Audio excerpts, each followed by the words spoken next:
Vijay సోపానం family members అందరికీ కూడా నమస్కారం. ఈ వీడియోలో ఈరోజు వివిధ వార్తాపత్రికల్లో వచ్చిన విద్యా ఉద్యోగ సమాచారాలు చూద్దాము. ఈరోజు తక్కువ ఇన్ఫర్మేషన్స్ ఉన్నాయి, కాకపోతే ఇంపార్టెంట్ ఇన్ఫర్మేషన్స్ అయితే ఉన్నాయి. ఈ వీడియోని ఎక్కడ కూడా స్కిప్ చేయకుండా చివరి వరకు చూడండి. అదేవిధంగా వీడియోని చూస్తున్న మిత్రులందరూ కూడా ఖచ్చితంగా అయితే లైక్ చేయండి, ఎందుకంటే చాలా కష్టపడైతే మనం వీడియో చేస్తూ ఉంటాము. ఈ వీడియో మీరు చూసిన తర్వాత వీడియో లైక్ చేసినట్లయితే నాకు కాస్త హ్యాపీ అనిపిస్తుంది. అదేవిధంగా ఇంకో వీడియో చేయడం కోసం ఒక మోటివేషన్ అయితే వస్తూ ఉంటుంది, కాబట్టి ఖచ్చితంగా అయితే లైక్ చేయండి. విజయ్ సోపానం ఛానల్ని ఫస్ట్ టైం చూస్తున్న మిత్రులందరూ కూడా వీడియో కింద ఉండే సబ్స్క్రైబ్ బటన్ పైన క్లిక్ చేసి సబ్స్క్రైబ్ చేసుకోండి. అదేవిధంగా పక్కన ఉండే బెల్ ఐకాన్ యాక్టివేట్ చేసుకుని ఆల్ని సెలెక్ట్ చేసుకోండి. ఈ విధంగా చేయడం ద్వారా మన విజయ్ సోపానం ఛానల్లో వచ్చే విద్యా ఉద్యోగ సమాచారాలు మీకు నోటిఫికేషన్ రూపంలో వెంటనే వస్తుంటాయి. అదేవిధంగా మీకు విద్యా ఉద్యోగ సమాచారాలపైన ఎలాంటి డౌట్స్ ఉన్నా కామెంట్ సెక్షన్లో కామెంట్ చేయండి, లేదంటే ఇన్స్టాగ్రామ్లో కానీ లేదా ట్విట్టర్లో కానీ మీరు నన్ను ఫాలో అవుతూ అక్కడ నుంచి మీరు క్వశ్చన్స్ అడిగితే వాటికి సంబంధించిన ఇన్ఫర్మేషన్ అనేది మీకు వెంటనే ఆన్సర్ చేస్తూ ఉంటాం. వాటికి సంబంధించిన లింక్స్ అన్నీ కూడా కింద డిస్క్రిప్షన్లో ఉన్నాయి, అక్కడ నుంచి మీరు ఫాలో అవ్వండి. ఒకరిని ఆలస్యం చేయకుండా ఈరోజు ఇన్ఫర్మేషన్ చూసేద్దాం. నేడు రేపు ఎస్ఐ ఏఎస్ఐ తుది రాత పరీక్ష. పేపర్ లీకేజీ ఘటనల నేపథ్యంలో పటిష్ట భద్రత. టీఎస్పీఎస్సీ 10వ తరగతి ప్రశ్నపత్రాల లీకేజీ ఘటనల నేపథ్యంలో శని ఆదివారాల్లో నిర్వహించనున్న ఎస్ఐ ఏఎస్ఐ తుది రాత పరీక్షకు పోలీసులు కట్టుదిట్టమైన భద్రతా ఏర్పాట్లు చేస్తున్నారు. ఐపీఎస్ నుంచి హోంగార్డ్ వరకు ప్రతి ఒక్కరూ విధుల్లో పాల్గొనేలా కార్యాచరణ రూపొందించారు. పరీక్ష కేంద్రాల్లోకి అభ్యర్థులను అనుమతించే ముందే పూర్తి స్థాయిలో తనిఖీలు నిర్వహించాలని ఉన్నతాధికారులు ఆదేశాలు జారీ చేశారు. పరీక్ష కేంద్రంలో చీఫ్ ఎగ్జామినర్ మినహాయించి మిగతా అధికారులు సిబ్బంది ఎవరికి సెల్ఫోన్లు అనుమతించవద్దని స్పష్టం చేశారు. పరీక్ష విధుల్లో ఉండే ప్రతి ఒక్కరూ తప్పనిసరిగా గుర్తింపు కార్డు ధరించాలని తెలిపారు. పరీక్ష కేంద్రంలోకి అభ్యర్థులు సిబ్బంది రాకపోకలు సాగించేందుకు ఒకే ఒక మార్గం ఉండేలా జాగ్రత్తలు తీసుకోవాలని ఆదేశించారు. హైదరాబాద్లో 42, వరంగల్లో 21, కరీంనగర్లో 8 కలిపి మొత్తం 81 పరీక్ష కేంద్రాలు ఏర్పాటు చేశారు. పరీక్షలకు 62,342 మంది అభ్యర్థులు హాజరు కానున్నారు. అన్ని పరీక్ష కేంద్రాల వద్ద 144 సెక్షన్ అమలు చేయాలని అధికారులు నిర్ణయించారు. ఇతర ప్రాంతాల నుంచి వచ్చే అభ్యర్థులకు ఎలాంటి ఇబ్బందులు లేకుండా బస్టాండ్లు, రైల్వే స్టేషన్ల వద్ద స్థానిక పోలీసుల ఆధ్వర్యంలో హెల్ప్ డెస్క్లు ఏర్పాటు చేస్తున్నారు. ఇక హైదరాబాద్లో ప్రధాని మోదీ పర్యటన నేపథ్యంలో శనివారం పలు మార్గాల్లో ట్రాఫిక్ ఆంక్షలు విధించారు. దీన్ని దృష్టిలో పెట్టుకుని ముందుగానే బయలుదేరి పరీక్ష కేంద్రాలకు చేరుకోవాలని అభ్యర్థులకు పోలీసు ఉన్నతాధికారులు సూచించారన్నట్టు సమాచారం అయితే తెలుస్తుంది. ఈరోజు ఎస్ఐ అదేవిధంగా ఏఎస్ఐ అంటే ఈరోజు రేపు ఎస్ఐ ఏఎస్ఐ తుది రాత పరీక్షలు అయితే ఉన్నాయి. వరంగల్, హైదరాబాద్, కరీంనగర్లో అయితే ఉండడం జరిగింది. పరీక్ష కేంద్రాల వద్ద 144 సెక్షన్ అయితే విధించడం జరిగింది. అదేవిధంగా ఈ యొక్క సెంటర్లకి ఎట్టి పరిస్థితుల్లో సెల్ ఫోన్లు అనేటివి తీసుకెళ్లకూడదు అన్నట్లుగా ఇక్కడ సమాచారం అయితే తెలుస్తుంది. అదేవిధంగా ఈరోజు హైదరాబాద్లో ప్రధాని మోదీ పర్యటన ఉన్న కారణంగా పరీక్ష కేంద్రాలకైతే ముందుగానే చేరుకోవాలని చెప్పేసి పోలీసు ఉన్నతాధికారులు అయితే సూచించడం జరిగింది అన్నట్టుగా మనకు సమాచారం అయితే తెలిసింది. ఎవరైతే అభ్యర్థులు ఉన్నారో ముందుగా అయితే వెళ్ళిపోండి, లేట్ చేయకుండా. టాటోలు, మహేందేలు వద్దు. ఎస్ఐ తుదిరాత పరీక్ష రాసే అభ్యర్థులకు అధికారుల సూచన. నేటి ఉదయం 10 గంటలకు పరీక్ష మొదలు. బయోమెట్రిక్ విధానంలో అభ్యర్థుల హాజరు. హైదరాబాద్, కరీంనగర్, వరంగల్లో పరీక్ష కేంద్రాల ఏర్పాటు పొరపాట్లు లేకుండా సాంకేతికత వినియోగిస్తున్న పోలీసు రిక్రూట్మెంట్ బోర్డు హాల్ టికెట్పై ఫోటో అంటించడం తప్పనిసరి అని సూచించిన అధికారులు. ఫోటో అనేది తప్పకుండా ఉండాలండి. అదేవిధంగా బయోమెట్రిక్ విధానంలో అభ్యర్థుల యొక్క హాజరైతే తీసుకోవడం జరుగుతుంది. అదేవిధంగా ఉదయం 10 గంటలకు పరీక్ష అయితే మొదలవుతుంది. పోలీస్ శాఖలో కొలువుల కోసం కలలు కంటున్న యువత కీలక పరీక్ష సమయం ఆసన్నమైంది. శనివారం అంటే నేడు ఉదయం 10 గంటలకు ప్రారంభమయ్యే ఎస్ఐ తుది రాత పరీక్షకు అన్ని ఏర్పాట్లు పూర్తి అయ్యాయి. Civil SI, communication SI, police transport organisation SI, finger print bureau, ASI పోలీసులకు శని ఆదివారాల్లో నిర్వహించనున్న ఈ తుది రాత పరీక్షకు తెలంగాణ రాష్ట్ర స్థాయి పోలీస్ నియామక మండలి TSLPRB పకడ్బందీగా చర్యలు చేపట్టింది. అభ్యర్థుల హాజరును బయోమెట్రిక్ విధానంలో తీసుకున్నారు. ఇప్పటికే ప్రాథమిక రాత పరీక్ష, దేహదారుఢ్య పరీక్షల సమయంలో నమోదైన వేలు ముద్రలతో సరిపోలితేనే పరీక్షకు అనుమతిస్తారు. ఒకరికి బదులు వేరొకరు పరీక్షకు హాజరయ్యేందుకు చెక్ పెట్టడంతో పాటు పారదర్శకత కోసం ఈ విధానాన్ని పోలీస్ నియామక మండలి చైర్మన్ వివి శ్రీనివాసరావు గత 2 రిక్రూట్మెంట్ల నుంచి అమల్లోకి తెచ్చారు. అభ్యర్థులు చేతులకు మెహందీ అంటే గోరింటాకు, టాటూలు వేసుకోవద్దని, వాటి కారణంగా బయోమెట్రిక్ హాజరులో ఇబ్బంది తలెత్తితే పరీక్షకు అనుమతించబోమని అధికారులు స్పష్టం చేశారు. ప్రతి అభ్యర్థి విధిగా హాల్ టికెట్ A4 సైజులో ప్రింట్అవుట్ తీసుకోవడంతో పాటు దానిలో సూచించిన ప్రాంతంలో పాస్పోర్ట్ సైజు ఫోటో ఆన్లైన్ దరఖాస్తు సమయంలో అప్లోడ్ చేసింది అతికించి తేవాలని, హాల్ టికెట్పై ఫోటో అతికించకుండా వచ్చే అభ్యర్థులను పరీక్షలకు ఎట్టి పరిస్థితుల్లో అనుమతించబోమని అధికారులు స్పష్టం అయితే చేయడం జరిగింది. అంటే ఇక్కడ ఎక్కడైతే ఫోటో పెట్టాలని చెప్పేసి అక్కడ ఫోటో సైజ్ చూపించారో అక్కడ ఖచ్చితంగా అయితే ఫోటోని పేస్ట్ చేయాలని చెప్తున్నారు. అదేవిధంగా ఆ పాస్ ఫోటో అనేది మీరు ఆన్లైన్లో దరఖాస్తు చేసేటప్పుడు ఏదైతే ఫోటో పెట్టారో ఆ ఫోటోని అతికించాలని ఇక్కడ సూచించడం అయితే జరుగుతుంది.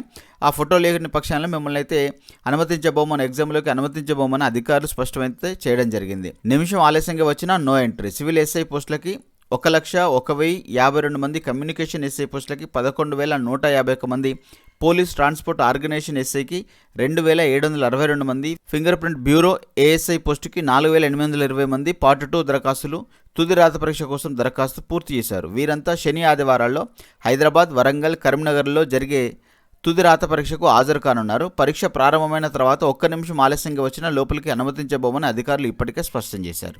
కాబట్టి 1 మినిట్ అనేది కూడా లేట్ కాకుండా ముందే వెళ్ళిపోయినట్లయితే ఈ యొక్క ఎగ్జామ్ రాసడానికి ఛాన్స్ ఉంటుంది. లేకుంటే అక్కడికి పోయిన తర్వాత ఇబ్బంది పడాల్సి వస్తుంది. కాబట్టి ముందుగానే చేరుకోవడం మంచిది. పూర్తి సాంకేతికత, పక్కగా ఏర్పాట్లు. 1,00,000కు పైగా యువత నెలలుగా తుది రాత పరీక్షకు సన్నద్ధమయ్యారు. అభ్యర్థులకు ఇబ్బంది లేకుండా పక్కగా ఎస్ఐ తుది రాత పరీక్ష నిర్వహణ, పోలీస్ నియామక మండలి పూర్తి స్థాయిలో సన్నద్ధమైంది. ప్రతి అభ్యర్థికి బయోమెట్రిక్ విధానంలో హాజరు తీసుకున్నారు. పరీక్ష కేంద్రాల్లో అవసరమైన చోట సీసీటీవీ కెమెరాలను ఏర్పాటు చేస్తున్నారు. పరీక్ష పత్రాల లీకేజీల నేపథ్యంలో ఎస్ఐ తుది రాత పరీక్షలో పొరపాట్లకు తావు లేకుండా అన్ని జాగ్రత్తలు తీసుకుంటున్నారు. పరీక్ష కేంద్రాలను హైదరాబాద్, సికింద్రాబాద్, రాచకొండ, పోలీస్ కమిషనరేట్ పరిధిలో పోలీస్ కమిషనర్లు, ఇతర ఉన్నతాధికారులు ప్రత్యక్షంగా ఏర్పాట్లను పర్యవేక్షిస్తున్నారు. ఎస్ఐ తుది రాత పరీక్షకు హాజరవుతున్న అభ్యర్థులు సకాలంలో పరీక్ష కేంద్రాలకు చేరుకునేలా జాగ్రత్తలు తీసుకోవాలని డీజీపీ అంజనీ కుమార్ సూచించారు. శనివారం ఉదయం హైదరాబాద్లో ప్రధానమంత్రి నరేంద్ర మోడీ పర్యటన నేపథ్యంలో పలు ప్రాంతాల్లో ట్రాఫిక్ ఆంక్షలు ఉంటాయని, చాలా రూట్లలో శనివారం ఉదయం 8:30 నుంచి 10:30 గంటల వరకు ట్రాఫిక్ మళ్లింపులు ఉంటున్న నేపథ్యంలో పరీక్ష కేంద్రాలకు 2 గంటల ముందే చేరుకునేలా జాగ్రత్త పడాలని సూచించారన్నట్టు మనకి సమాచారం అయితే తెలుస్తుంది. మరొక ఇన్ఫర్మేషన్ చూస్తున్నాము. పరీక్ష కేంద్రాలకు 2 గంటల ముందే వెళ్ళండి. ప్రధాని పర్యటన నేపథ్యంలో ఎస్ఐ అభ్యర్థులకు డీజీపీ సూచన అన్నట్టుగా మనకి సమాచారం అయితే తెలుస్తుంది. మరొక ఇన్ఫర్మేషన్ చూస్తున్నాము. డిఓ పేపర్ లీక్ ధృవీకరించుకున్న సిట్ అధికారులు అన్నట్టుగా మనకి సమాచారం అయితే తెలుస్తుంది. టీఎస్పీఎస్సీ ప్రశ్నపత్రాల కేసులో తవ్వెన కొద్ది లీకేజీలు బయటకు వస్తున్నాయి. తాజాగా డిఓ డివిజనల్ అకౌంట్స్ ఆఫీసర్ ప్రశ్నపత్రం కూడా లీక్ అయి ఇతరుల చేతికి అందినట్లు సిట్ అధికారులు దర్యాప్తులో తెలియదు. ఇప్పటివరకు AE, group 1, DAO, town planning, veterinary, MVI, ground water ఇలా మొత్తం 7 పబ్లిక్ పరీక్షలకు సంబంధించిన 15 ప్రశ్నపత్రాలను ప్రవీణ్, రాజశేఖర్ రెడ్డిల పెన్ డ్రైవ్, మొబైల్స్లో సిట్ అధికారులు గుర్తించిన విషయం తెలిసిందే. దాంతో ఆ పరీక్షలన్నింటినీ టీఎస్పీఎస్సీ రద్దు చేసింది. అయితే వీటిలో గ్రూప్ 1 ఏఈ పరీక్షల ప్రశ్నపత్రాలను ప్రవీణ్, రాజశేఖర్ ఇతరులకు విక్రయించినట్లు ఇప్పటిదాకా గుర్తించారు.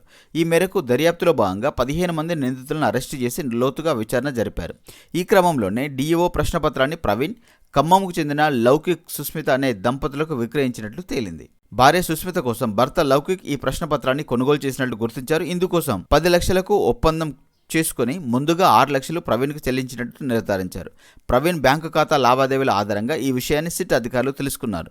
సుస్మిత గత ఏడాది అక్టోబర్లో టీఎస్పీఎస్సీ నిర్వహించిన గ్రూప్ 1 పరీక్ష రాసి మెయిన్స్కి క్వాలిఫై కాలేకపోయింది. ఆ తర్వాత డిఏఓ పరీక్ష సన్నద్ధమైంది. అయితే అప్లికేషన్ సబ్మిట్ చేసిన క్రమంలోనే కొన్ని సాంకేతిక సమస్యలు వచ్చాయి. వాటిని పరిష్కరించుకోవడానికి సుస్మిత తన భర్తతో కలిసి టీఎస్పీఎస్సీ కార్యాలయానికి వచ్చింది. దీన్ని పరిష్కరించుకునే క్రమంలో వారికి కమిషన్లో సెక్షన్ ఆఫీసర్గా పనిచేస్తున్న ప్రవీణ్తో పరిచయం అయ్యింది. ప్రవీణ్ ముందస్తు ప్లాన్లో భాగంగానే ఇప్పటికే గ్రూప్ 1 ప్రశ్నపత్రాన్ని లీక్ చేసిన ప్రవీణ్ మిగిలిన పరీక్షలకు సంబంధించిన పేపర్లు లీక్ చేసే అవకాశం ఉండటంతో ముందస్తు ప్లాన్లో భాగంగానే కమిషన్కు వచ్చే వారిని పరిచయం చేసుకున్నట్లు తెలిసింది. ఫిబ్రవరిలో డిఓ పరీక్ష ఉండటంతో తన వద్ద ప్రశ్నపత్రం లభ్యమవుతుందని, పరీక్ష దగ్గర పడగానే వస్తే సెట్ ఇస్తానని చెప్పినట్టు సమాచారం.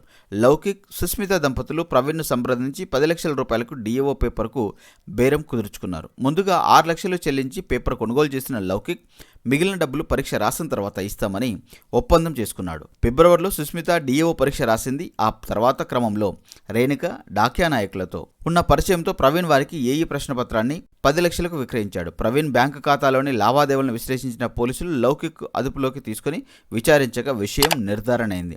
దీంతో సుస్మితను, లౌకిక్ను అరెస్ట్ చేశారు. ఇద్దరి అరెస్టుతో టీఎస్పీఎస్సీ ప్రశ్నపత్రాల లీకేజ్ కేసులో నిందితుల సంఖ్య 17కు చేరింది. ఇదిలా ఉండగా ప్రవీణ్, రాజశేఖర్ రెడ్డి నుండి పోలీసులు స్వాధీనం చేసుకున్న పెన్ డ్రైవ్లు, ల్యాప్టాప్లు, మొబైల్స్లోని డేటాను ఫోరెన్సిక్ నిపుణులు విశ్లేషించి రిపోర్ట్ను సీల్డ్ కవర్లో సిట్కి అందించినట్లు తెలిసింది. 11న సిట్ అధికారులు విచారణ రిపోర్టును హైకోర్టుకు సమర్పించాల్సి ఉండటంతో ఫోరెన్సిక్ నివేదికను సైతం కోర్టుకు అందజేసే అవకాశం ఉంది అన్నట్టు ఇక్కడ మనకి సమాచారం అయితే తెలుస్తుంది. అంటే ఇక్కడ డిఓ పేపర్ని అయితే 10 లక్షల రూపాయలకి అమ్ముకున్నట్లు, ఇందులో 6 లక్షల రూపాయలు అయితే వచ్చాయి, ఇంకా 4 లక్షల రూపాయలు ఎగ్జామ్ అయిపోయిన తర్వాత అన్నట్టు ఇక్కడ ఒప్పందం అయితే కుదుర్చుకోవడం జరిగింది అన్నట్టుగా మనకి సమాచారం అయితే తెలిసింది. డిఓ పేపర్ అమ్మేశాడు. ప్రవీణ్ లీలల్లో కొత్త కోణం. గ్రూప్ 1 కరెక్షన్ కోసం వచ్చిన సాయి సుస్మిత.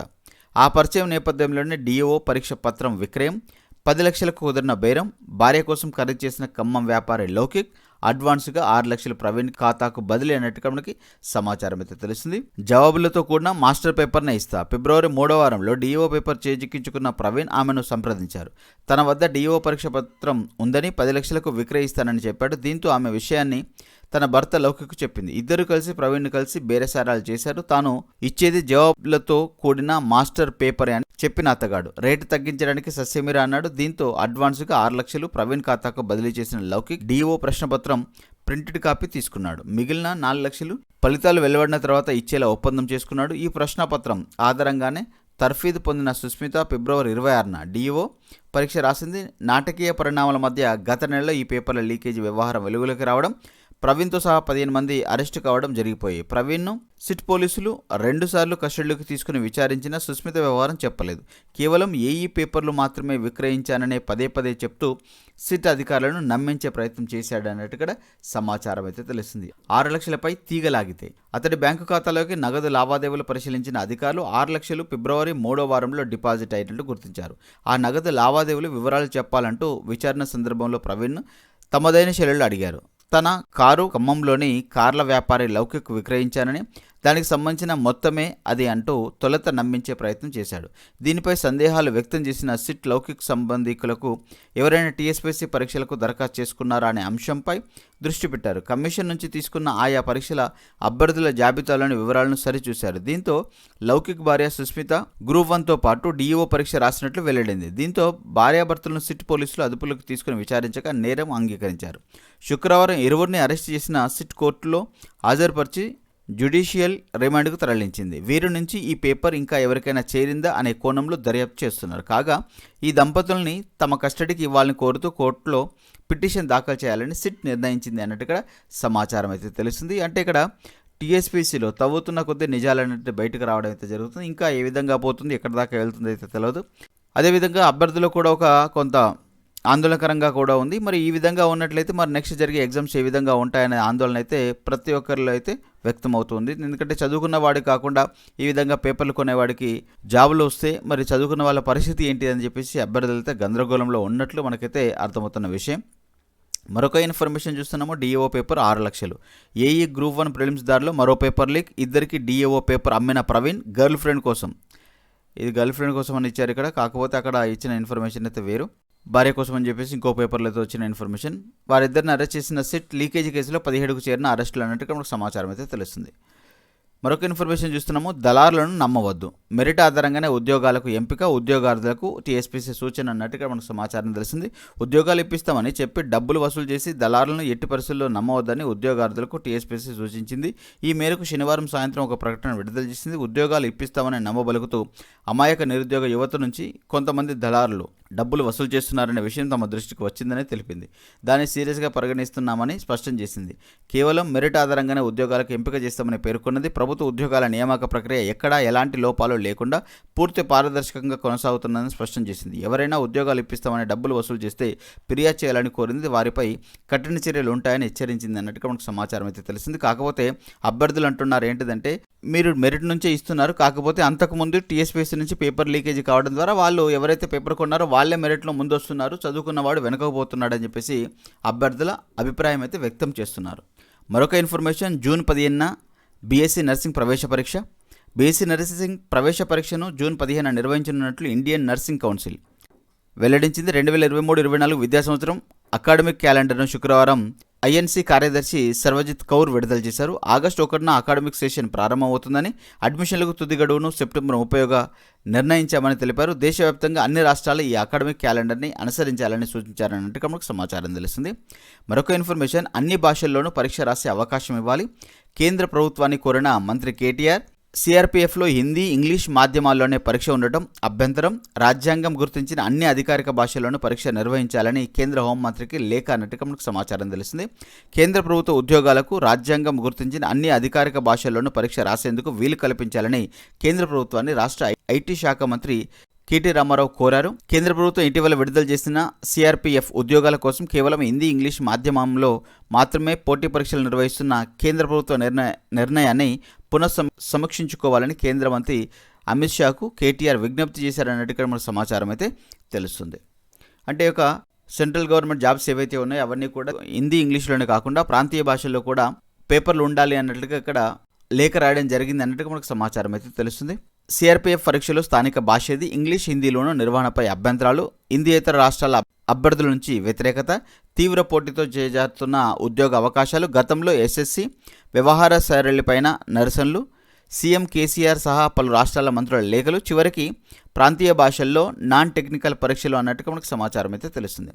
టీచర్లను తొలగించడం అన్యాయం.